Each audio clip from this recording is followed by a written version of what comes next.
নমস্কার, lifestyle blog দিশিতে সবাইকে স্বাগত। মহারাষ্ট্রের চতুর্থ পর্বে আমরা দেখে নিয়েছিলাম গ্রীষ্মেশ্বর জ্যোতির্লিঙ্গ এবং ইলোরা কেভস, এবং পঞ্চম পর্বে আজকে আমরা দেখে নেব শনি সিংনাপুর এবং শিরিডিশাই। চলুন আমরা দেখে নিই।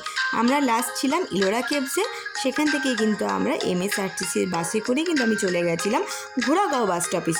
মাথাপিছু ভাড়া পড়েছিল 85 টাকা এবং দূরত্ব ছিল 100 কিলোমিটার। সেখান থেকে শেয়ারিং অটোতে মাথাপিছু 20 টাকা ভাড়ায় আমরা পৌঁছে গেছিলাম শনি সিংনাপুর। আর আপনারা যদি কেউ ট্রেন যোগে আসতে চান তাহলে কাছাকাছি স্টেশন কিন্তু ঔরঙ্গাবাদ, সেটি কিন্তু এখন শ্যামবাজিনগর হয়েছে, এবং ঔরঙ্গাবাদ থেকে কিন্তু শনি সিংনাপুর 80 কিলোমিটার। আপনারা প্রাইভেটও আসতে পারেন বা মহারাষ্ট্রের গভর্নমেন্টের বাসেও আপনারা আসতে পারেন।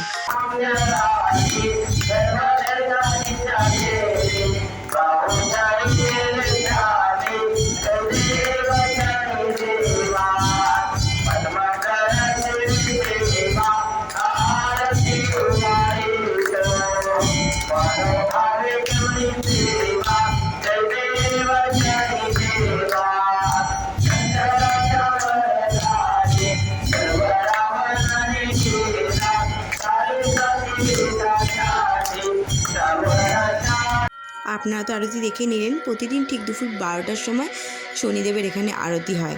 আর যদি কেউ সরাসরি এই শিলায় তিল চড়াতে চান তাহলে কিন্তু মাথাপিছু 500 টাকা করে চার্জ লাগে। আর এই মন্দিরের কিন্তু প্রায় 2 কিলোমিটারের মধ্যে কোনো দোকান বা ব্যাংকে কিন্তু তালা দেওয়া হয় না। বলে এখানে যদি কেউ চুরি করেন তাহলে কিন্তু শনিদেবের কৃপায় সে পাগল হয়ে কিন্তু এই গ্রামেই থেকে যান। আমার তো দর্শন শেষ, এবার আমি চলে যাব শিরিডিতে। এখান থেকে মহারাষ্ট্র গভর্নমেন্টের বাসে মাথাপিছু 90 টাকা ভাড়ায় আমি কিন্তু পৌঁছে গেছিলাম শিরিডিতে। দূরত্ব ছিল কিন্তু 72 কিলোমিটার। আর যদি কেউ ট্রেন পথে আসতে চান, কাছাকাছি স্টেশন কিন্তু সাইনগর শিরিডি, সাইনগর থেকে শিরিডি মন্দির 3 কিলোমিটার। ভেতরে কোনো ফটোগ্রাফি অ্যালাউ নেই, তাই আমি কোনো ফটো তুলতে পারিনি। তবে সামনেই একটা সাই পার্ক আছে, সেটা অবশ্যই যাবেন। ভিডিওটি কীরকম লাগলো অবশ্যই জানাবেন। লাইক শেয়ার সাবস্ক্রাইব করে পাশে থাকবেন।